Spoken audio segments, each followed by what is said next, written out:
Hello and welcome to the Brian Hornback Experience. This is episode 99.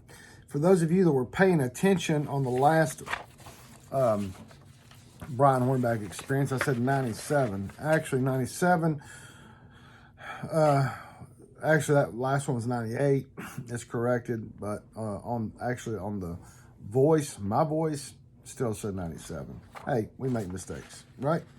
Anyway, now we're going to talk about the Knox County federal and state primaries that happened on August the 4th. Bill Lee, governor of Tennessee, was unopposed in the Republican primary, and he got 28,774 votes within Knox County. Again, this is only within Knox County. Tim Burchett, Billy is the governor.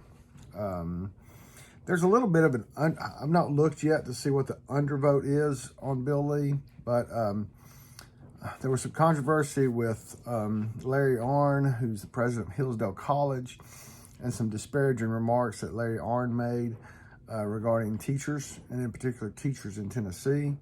And so I know that there are some who told me that they either did a write-in or they left it blank. So there is an undervote there. And we'll see that a little bit in Tim Burchett's Knox County numbers. His Knox County numbers were 29,653. So obviously there's a little bit of some numbers there, some votes there where people left Bill Lee blank or they wrote someone in. So Tim Burchett garnering 29,653 votes.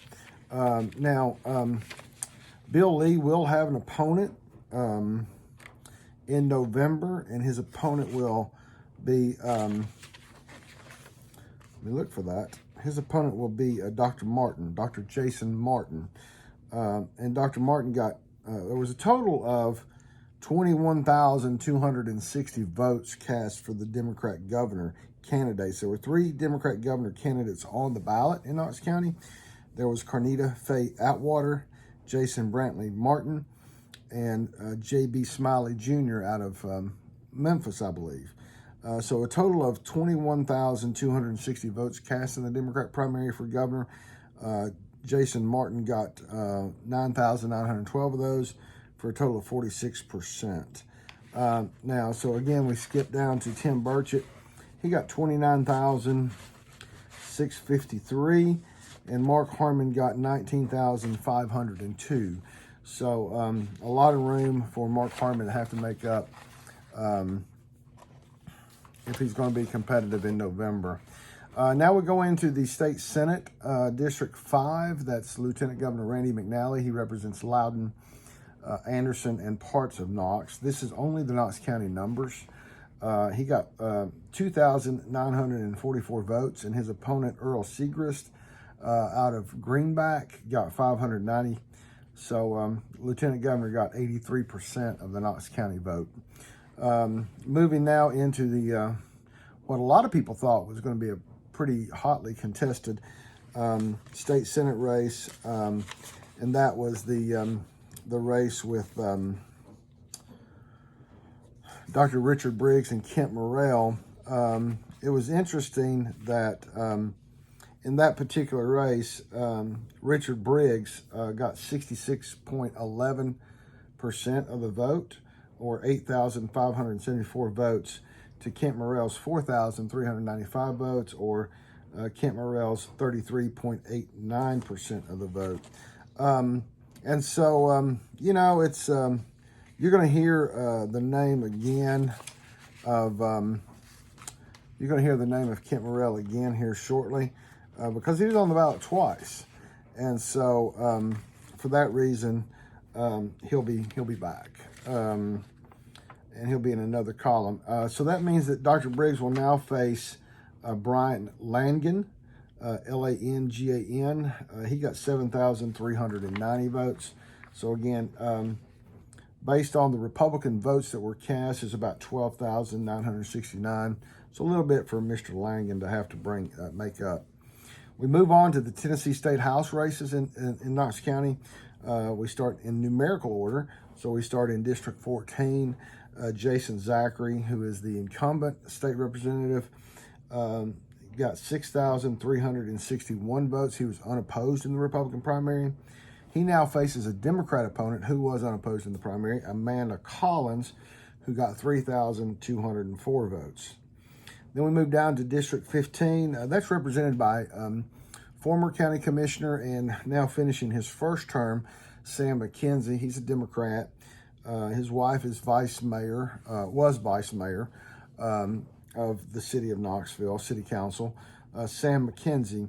The Republican is Pete Drew, who served many years ago in the state legislature. He was elected as a Democrat.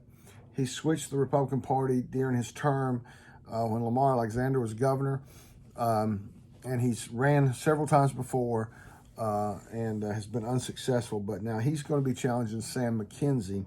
Mr. Drew got 1,047 of the Republican votes in this predominantly Democrat district of District 15. And Sam McKenzie got 3,104 votes. Now, remember, a lot of those votes, again, were in that, a lot of that District 15 is made up of what we talked about earlier in the general election with the school board District 1, where Dr. John Butler got 70-some% of the vote. So again, a lot of Democrats were voting. In the general election, you don't have to stay in the column, okay?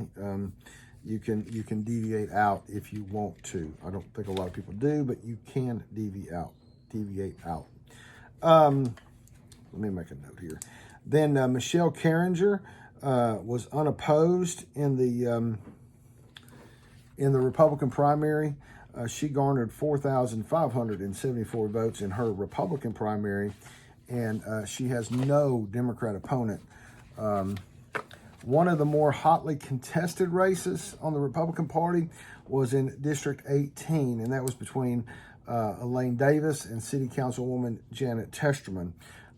In that race, Elaine Davis garnered 3,528 votes, or 55.88% of the vote, to Janet Testerman's 2,785 votes, or 44.12% of the vote. Again, both of these folks, I was asked numerous times about this race, and I've worked with Elaine Davis over the last year as she was vice chair of the Republican Party, and I was the state executive committee man, had a seat on the county executive committee. I've known Janet Testerman for a very long time. I've known Janet longer than I've known Elaine Davis. Janet ran for county commission and then ran for city council about 2 years ago. So again, I think this really came down to the fact that Elaine's people had been working from the time they announced sometime last fall when it was going to be Eddie Manis as their opponent, who is the incumbent. They never skipped a beat when Manis decided at the last minute that he was done. He wasn't going to run again. And then Janet Testerman had to make that decision late, just a couple of days before filing deadline in April, and got in the race. So that's the way it is. So Elaine Davis now must face Greg Kaplan, the Democrat candidate for District 18. Greg Kaplan got 3,776 votes. Elaine Davis, again, getting 3,528 Republican votes. So Elaine Davis has to convince a lot of those 2,785 that voted for Janet Testerman that she is their candidate, so that those 2,785 don't, or a majority of those don't jump over to the Democrat side, because again, we're talking about a general election in November and not a primary. Dave Wright was unopposed in District 19. He is the state representative. He garnered 4,261 of the Republican votes. He now faces Zeke Steelman, who got 1,447 Democrat votes, but he also faces an independent in Mary Ann Roche. In District 89, which is out in the Hardin Valley area, State Representative Justin Lafferty garnered 4,353 votes, and he now faces a Democrat opponent in M.D. Dotson, who got 2,265 votes. In one of the interesting races is our new House district in Knox County. That is House District 90. The Republican was David Posey. And I know David. I've known him for years. And I'm not going to try to pronounce his name. But anyway, he got 2,001 of the Republican primary voters in District 90. District 90 is the new district that when they reapportioned for the 2020 election, it's the new district that they designed from Cedar Bluff East, north of Interstate 40, going up all the way to like Easttown Mall, Inskip area, Spring Hill, that area. It does deviate across Kingston Pike some, particularly in the Dean Hill area. But David got 2,001 of the Republican primary votes. Gloria Johnson, who is the state representative in, I want to say District 13. I think I'm right. Anyway, her district got redrawn out, and now so she's moving into District 90, which is a couple streets over. But she got 3,690 votes. So look for that race to be competitive between Johnson and David Posey. And I would look for Elaine Davis and Greg Kaplan to be somewhat. I think conventional wisdom would say that would be a competitive race, and so we'll see how that shakes out. Now let's talk about the State Executive Committee. I am a member of the State Executive Committee. Have been for a year now. Today's August the 14th. I was put on to the State Executive Committee on August the 14th of 21 to fill the 1 year, a little more than a year, unexpired term of Matt Coleman. Matt had moved out of Knox County and out of District 6, and so his position was vacant, and so it was filled August 14th of 21, and it was a contested election, and I was chosen by the committee, and then I was advanced to the State Executive Committee, and I got a majority of the State Executive Committee to vote me into that unexpired term. I then ran, and we'll talk about that later, but I was appointed last August. Randy Pace also sought that position with the State Executive Committee. They selected me, and so I've served for the last year. But so each State Executive Committee position is by state Senate district. So whoever your state senator is, you have a committee man and a committee woman for each of those. There are 33 state Senate districts in the state of Tennessee. There's a man and a woman from each state Senate district. That basically makes up the State Executive Committee. And there's a Democrat State Executive Committee, and there's a Republican State Executive Committee. And we are, in essence, the committee that runs our respective party. We select the chairman of the party. We select our officers. We have to decide on, we change the rules if we have to, and we also have to decide on contested primary elections. But anyway, State Executive Committee man in this 5th district. This is a 4-year term, so it comes up every 4 years. So the State Executive Committee man in District 5, that's Lieutenant Governor Randy McNally's district. The current committee man was Scott Smith. He served for 8 years. He's finishing up his 8th year. So he was challenged by former Knox County Sheriff Tim Hutchison.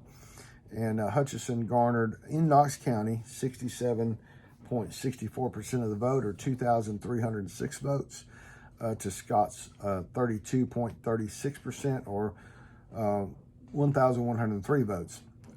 Keep in mind that, again, as I mentioned with Lieutenant Governor Randy McNally, it covers Loudoun, Anderson, and parts of Knox. So the percentages were greater. These are only Knox County numbers. Let's stay in District 5 and talk about the current SEC committee woman is Amy Jones. She served for the last 4 years. She was challenged by Anderson County Mayor Terry Frank, And in Knox County, Terry Frank got 53.72% of the vote, or 1,640 votes. And Amy Jones got 46.28% of the vote, or 1,413 votes. Again, 3 counties, Loudoun, Anderson, Knox. Terry Frank did win that seat. So Terry Frank and Tim Hutchison, the new committee woman and committee man for District 5. Then in District 6, myself, Sam Maynard, and Randy Pace, a 3-man race in State Executive Committee 6, which is the district served by Lieutenant Governor, served by State Senator Becky Duncan Massey. It runs from Halls all the way across through Gibbs, Corrington, into East Knox County, into South Knox County, and down to Bluegrass. So I say it runs from the Halls community to Hart Road, if you know where Hart Road is off of North Shore. But myself, Sam Maynard, and Randy Pace, I received 4,917 votes, or 41.81% of the vote. Sam Maynard received 3,881 votes, or 33% of the vote, and then Randy Pace got 2,962 votes, or 25.19%. So there was a margin of victory of 1,036, I believe, if I'm not mistaken. Jane Chedester has served for about the last 12 years on the State Executive Committee, the first 8 years in District 6. Last year, she moved into District 7. When she went to pick up her paperwork for District 7, because of redistricting, they told her that her home had moved into the 6th District. Lana Smith, again, was appointed this time last year to fill the where Michelle Carringer had gotten elected to the State House. She had vacated her SEC seat. Lana beat Elaine Davis in a contested election last year with SEC. Lana chose not to run this year for that position because she and former state representative Eddie Smith have 2 young children, and obviously those things, those activities take precedence.